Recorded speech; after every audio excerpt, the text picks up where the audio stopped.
To start off with, we have two new cases associated with the Lynn Valley Care Centre. Both of these cases are healthcare workers who were working in the area of the outbreak in Lynn Valley. They're both in isolation at home. There's been a number of testing being done on people with symptoms, and there are no new cases in residents of the Lynn Valley Care Centre, so that's good news. The initial person who was identified in the community as a care worker at the Lynn Valley Care Centre has been admitted to hospital overnight. She's in stable condition and is being monitored and cared for. I just want to talk about the ongoing investigation at Lynn Valley. I mean, obviously that's very much a concern for us, and everybody in the facility is being monitored and assessed, and those who have symptoms are being tested for COVID-19. And I just want to reiterate that because I think there was some confusion with some people in how I said this before, but there is no value to doing testing for people who don't have symptoms after an exposure. So they are monitored for their health, and if any symptoms arise, then they're tested. So the investigation continues on trying to determine exactly how this virus got into the population at Lynn Valley, both the healthcare workers, the residents and families there. And that is something that will take some days for us to get down to the bottom of. Three of the cases that we've detected today are travel related. One of them is a woman in her 60s who was on a tour in Egypt, and we think this is interesting. Another close contact of hers who was also on this tour is being tested and may well test positive as their symptoms just developed, so that's would not be surprising.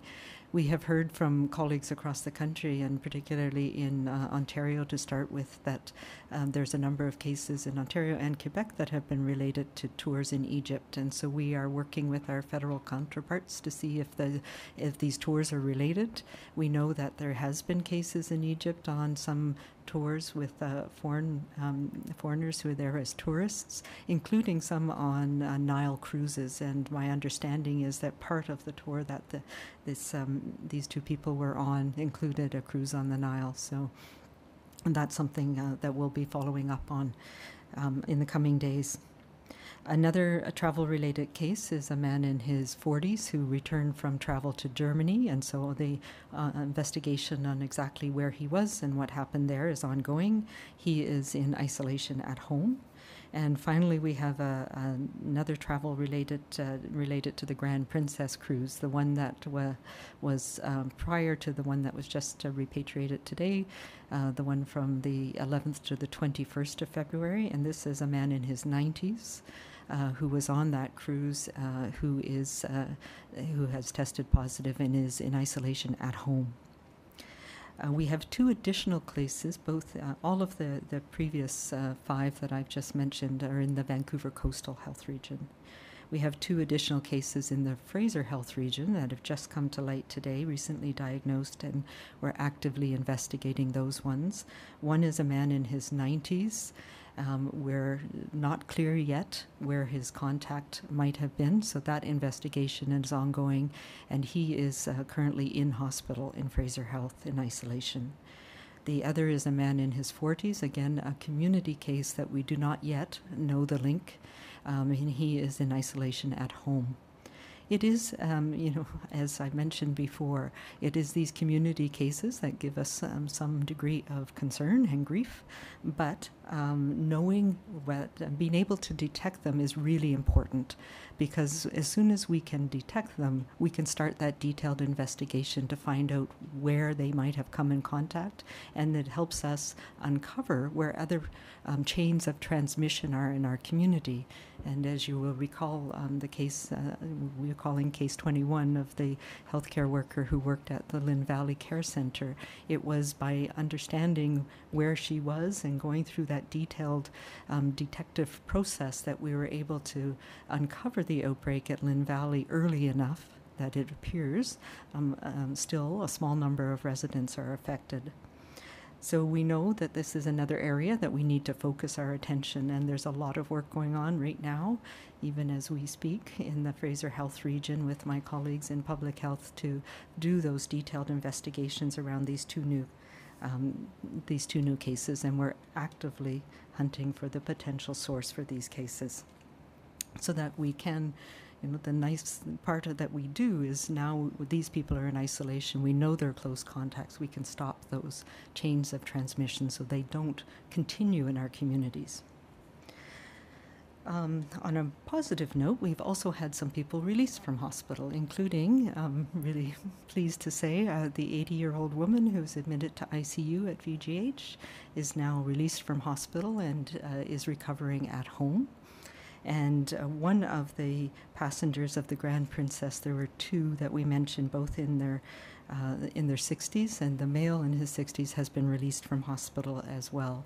And his travel companion remains in hospital but is also in stable condition and doing well.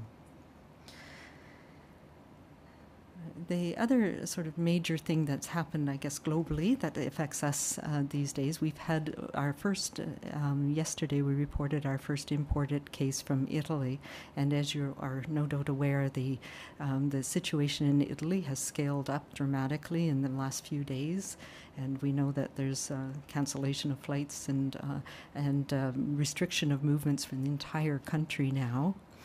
And in addition, we'll be asking anybody who comes, who's a returning traveler to Canada and to BC from Italy, to self-isolate for 14 days after their return. So that's the same provisions that we have in place for people coming here from Iran and from people from Hubei province originally, although the risk in Hubei province, as we know, has decreased dramatically. As well, our pandemic preparedness continues, and the minister will be talking a bit more about that. We're wrapping up testing and testing ability in our community. We've done almost as many tests in the last 4 days as we did in the first 2 weeks of monitoring for this, or in the last 2 weeks of monitoring for this, for COVID-19, and that includes our community surveillance. And it's sometimes a challenge to know if we're doing enough, and the fact that we are picking up some community cases is both concerning and reassuring. Because we are doing so much testing, we know that we are going to pick up sporadic cases, but it also gives us a sense that there's not a lot of them out there that we're missing. But we do need to ramp up our testing capability, both in the laboratories, and we talked yesterday about the expansion to other laboratories being able to do the tests around the province to decrease the turnaround time for testing. But we're also, each of the health authorities is looking at the best way to facilitate testing for people who need it in each community, and so that will look different in different communities, but there's a lot of innovative things that we're looking at. We have done some drive-by testing, as you've seen from places like Korea, for example, that have been done in some of the communities in assessing people who are close contacts. Public health has gone into homes for people who are close contacts and done testing that way.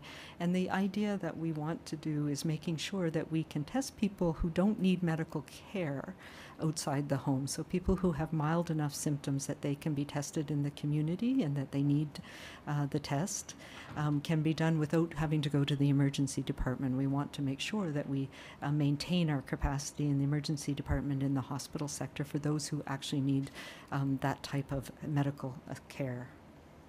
We also are, I did want to talk about the fact that we funded 2 important research studies which will help us understand about transmission of this virus in our community.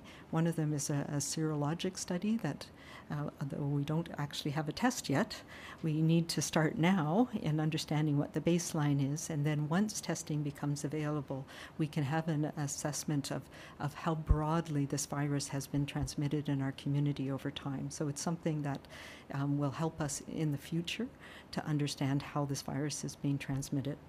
The second one is a study that it helps us understand potential impacts. So it's a modeling study, all of which we often say that all models are wrong and some of them are useful, and this will be a study to help us understand transmission in the community, what type of interventions might be more helpful in different areas when the need arises. So that study is being done. Both of these are being led by some of the scientists at the BC Centre for Disease Control.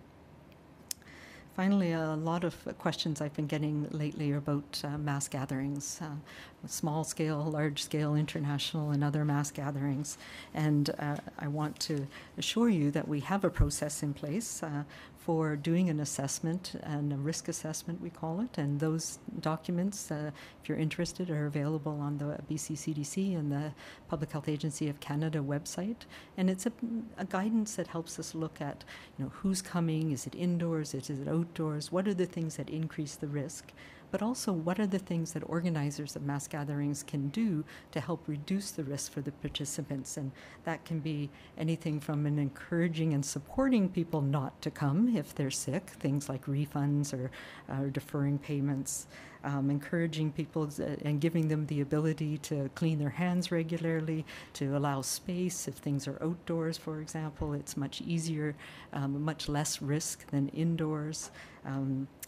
Supporting increased frequency of cleaning in different areas, things like not having communal meals or buffets, but having individual packaged meals. There's a whole host of things that we can do to reduce risks and still allow these important gatherings to happen. So those are things that we're working in the health authorities with organizers around the province, recognizing that the transmission that we have right now is still very low, and most of our risk is really around travel and international travel, including travel to Washington State at this point. So my message to you today is, we are still in a state of very high vigilance. We're watching very carefully what's happening around the world.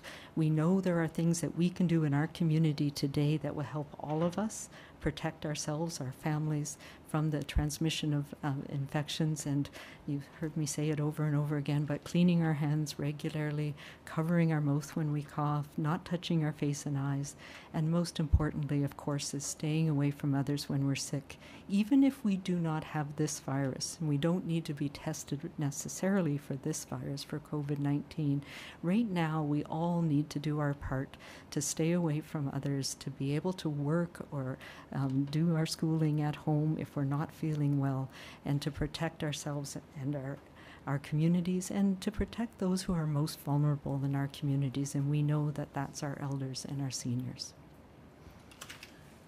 Thank you. Just a few words in addition to what Dr. Henry has said today. First of all, as Dr. Henry says, we're at 39 cases. Just to put them in context, 16 of them are linked to travel to Iran, one to Hong Kong or India. That's our case that happily, woman in her 80s who was happily discharged today, one from Washington State. 8 are linked to the Lynn Valley Care Center. Not all those are in or involved in the Lynn Valley Care Center. There are 2 who are family members or close contacts of one of the healthcare workers. 3 from the Grand Princess cruise, which came back February 21st, 1 from Italy, 1 from Germany, and 2 to be determined. 24 are in Vancouver Coastal Health, 14 are in Fraser Health. As Dr. Henry has said, we have dramatically increased the level of testing this week. As you'll see when we release this data on Friday, we've done significantly more testing this week than in the previous 2 weeks, which themselves represented dramatic increases in testing. And we're now doing the tests and completing the tests at 5 sites around the province, although it is all under the auspices of the BC Centre for Disease Control. I want to say a few things about some issues that have emerged in the last few days. First, with respect to the Lynn Valley Care Center, because it's clear, and we know this, that there were staffing issues, especially on Saturday and Sunday and into Monday at the Lynn Valley Care Center. Today, there were full complements of staff, both at the morning and the afternoon shift, which just began, I believe, at 3 o'clock. and those issues have been dealt with to the credit of the Lynn Valley Care Centre and Vancouver Coastal Health, which has been working hard to improve the situation there. In addition, Vancouver Coastal Health assigned communications staff to help communicate with families, to contact each family member in this period, in this 24-hour period, to get full and comprehensive email lists so that updates can happen more regularly, and also concerns can be communicated and we can connect with family members more regularly. A full-time infection control specialist from Vancouver Coastal Health is on site. And so significant actions have been taken today with respect to those concerns. And in terms of the staffing level, the care center is at full complement, and that is to the credit of the care center. If I may say, and I am consistently and continue to be consistently impressed with the quality of news coverage we've received, that I just ask, especially people in the news media, to consider to the maximum extent possible, not bothering people who are their family members going in and out of the care center, or care workers going in and out of the care center. One of the reasons, and there's no reason in community cases to say who or where people are, that we've done that, is both to maintain their privacy and help people get better and help people do the difficult jobs they're doing. This is not a general criticism or anything else. I would just appeal to members of the media and others to treat the people involved with respect. We have seen significant increase in 811 calls, and there was questions about this yesterday. In a general sense, 811, which is a very popular service, receives about 1,200 calls a week through 811. There are nurses, there's a complement of nurses working on the nurse line component of that. That has peaked this week to 3,800 calls, which is a dramatic increase, for more than 3 times the number of calls. And so we are responding by increasing our complement of people. During high call volumes, we average 25 nurses versus 10 to 15 on typical days, but we are increasing our capacity there and opening a new call center so that those calls that come into 811, for example, from members of the public who want advice on risk assessments, those would be diverted, all those that aren't involved with personal health issues, to another phone bank, and that will be in place later this week. Just for those of you who wanted to follow up on the announcement on Friday, the Provincial Emergency Management Coordination Center is underway in British Columbia. The Deputy Ministers Committee that we spoke of, that the Premier appointed last Friday, is meeting now. A lot of work went in to prepare, and so they're reviewing the work that's been done. And over the course of the week, we're going to dramatically increase our communications, not just within healthcare, but within government as well, and our organization in preparation for in implementing at this stage of our plan. And finally, as Dr. Henry suggested, we're also working, and you'll see this in the coming days, in communities to address the assessment of people who have been referred for testing, to provide the safest possible types of care, and that will be different in different communities, but you will see that in communities around British Columbia. And if I may say, just finally, what we're seeing here is is first of all some positive news, but of course some really challenging news for the families involved. We have 39 cases. We've done enormous amount of testing in BC. We continue to do the most testing of any jurisdiction in the country, and I think that's significant. And the reason we're doing it is because of a strong effort to continue to contain the virus in British Columbia and to slow down the virus in British Columbia. And that's why every case is treated with such seriousness by Dr. Henry and by the entire healthcare team and the health authorities. Dr. Henry, it's spring break coming up. What's your advice for families planning to either travel or if they're going to stay in BC next fall? Right. Yes, we're very aware of that, and we have been talking with the schools and with the system. And right now, everybody has to do their own individual risk assessment. However, we know that international travel is very risky, and you can get caught up in, it may not be just the risk of contracting COVID-19. It may be being caught up in measures that are put in place quite suddenly, and we saw that, as you know, in Italy. So my advice to people is to be very aware of where you're going. There are travel advisories that Canada has put out, including one that that advises against travel on cruises and travel to certain countries in the world. I would adhere to those. I think travel within Canada is still very safe, and certainly here in BC, it's very safe. Testing front, we're hearing from people who have been concerned that they actually can't get tested. Where can people, just to clarify, get tested right now, if not at a doctor's office or at a clinic or elsewhere? Yeah, so that is, you know, I think the challenge is that we've been talking a lot about testing, and anybody who has symptoms feels that they need to be tested for this, and that may not be the case. So we advise people, if you have symptoms, to self-isolate, stay at home. If you have symptoms that need medical assessment, call ahead. And if you do have concerns about COVID-19, call 811 or call your healthcare provider ahead of time, and they'll be able to direct you to where you can safely be tested. Thank you. Frank, Omni Regional. Frank with Omni News. First, a little clarification, because Minister Dix just said the 24 in Vancouver Coastal Health region, 14 in Fraser Health region, but the total number is 39. So why is that? So there's one in Interior Health. Oh, yeah, why Interior? The second is a real question for Dr. Henry.